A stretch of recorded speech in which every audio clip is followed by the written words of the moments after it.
ലോകത്തിലെ നാലാമത്തെ സാമ്പത്തിക ശക്തിയായി ഇന്ത്യ മുന്നേറുന്നു എന്ന് IMF പുറത്തുവിട്ട പുതിയ പട്ടിക വ്യക്തമാക്കുന്നു. ഇത്രയും നാൾ ജപ്പാനായിരുന്നു നാലാം സ്ഥാനത്തുണ്ടായിരുന്നത്. ജപ്പാനെ കടത്തിവെട്ടിയാണ് ഇന്ത്യ ഈ നേട്ടത്തിലേക്ക് കുതിച്ചത്.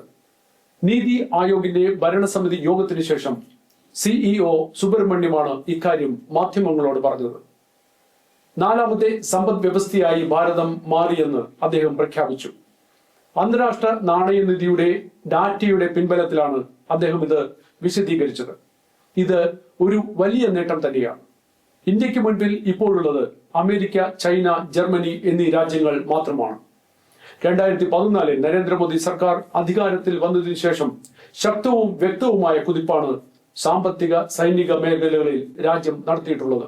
ഒരുപക്ഷെ 2 വർഷങ്ങൾ കൊണ്ട് തൊട്ടു മുമ്പിലുള്ള ജർമ്മനിയെയും മറികടക്കാൻ ഭാരതത്തിന് സാധിക്കുമെന്ന് സുബ്രഹ്മണ്യൻ അഭിപ്രായപ്പെട്ടു. നേരത്തെ 3-4 വർഷങ്ങൾക്കുള്ളിൽ ഭാരതം മൂന്നാമത്തെ സാമ്പത്തിക ശക്തി ആകുമെന്ന് റേറ്റിംഗ് ഏജൻസിയായ S&P പ്രവചിച്ചിരുന്നു. പക്ഷേ അതിന് വളരെ മുമ്പ് തന്നെ ആ നിലയിലേക്ക് രാജ്യം ഉയരുമെന്നാണ് ഇപ്പോഴുള്ള പ്രകടനങ്ങൾ വ്യക്തമാക്കുന്നത്.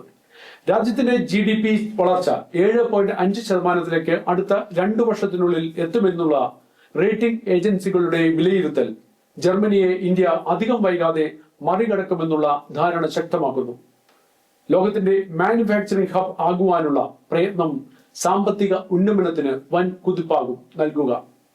സൈനികവും സാമ്പത്തികവുമായി ഉയരുന്ന ഇന്ത്യ ഒരു സൂപ്പർ പവർ ആകുവാനുള്ള നീക്കം നടത്തുമ്പോൾ അതിനെ തടയിടാൻ ഏറ്റവും കൂടുതൽ ശ്രമിക്കുക ഇന്ത്യയുടെ വളർച്ച വെല്ലുവിളിയാകുമെന്ന് കരുതുന്ന ചൈനയെ പോലെയുള്ള രാജ്യങ്ങളാണ്. അമേരിക്കയും ചൈനയുമായി കിടമത്സരം നടക്കുന്നുണ്ട്. ഐഫോണിന്റെ നിർമ്മാണം ഇന്ത്യയിൽ നിന്നും മാറ്റി അമേരിക്കയിലേക്ക് കൊണ്ടുവരണം എന്ന് ഡൊണാൾഡ് ട്രംപിന്റെ നിർദ്ദേശം ശ്രദ്ധേയമാണ്. എന്നാൽ ചൈനയിൽ നടക്കുന്ന ഐഫോണിന്റെ നിർമ്മാണത്തെക്കുറിച്ച് ഒരു വാക്കുപോലും ട്രംപ് എതിർത്തു പറഞ്ഞിട്ടുമില്ല.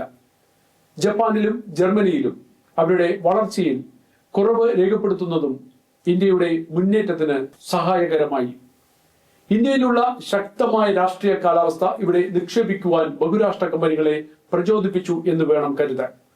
IMFന്റെ വിലയിരുത്തൽ പ്രകാരം 2025 ഇന്ത്യ 4.3 ട്രില്യൺ എക്കണോമിയിലേക്ക് എത്തുമെന്ന് വിലയിരുത്തപ്പെടുന്നു. 2014 2.4 ട്രില്യണിൽ നിന്നും 2025 4.3 ട്രില്യണിൽ എത്തുന്നത് വർഷാവർഷം കണിശവും കൃത്യവുമായ സാമ്പത്തിക വളർച്ച രേഖപ്പെടുത്തിയത് മൂലമാണ്.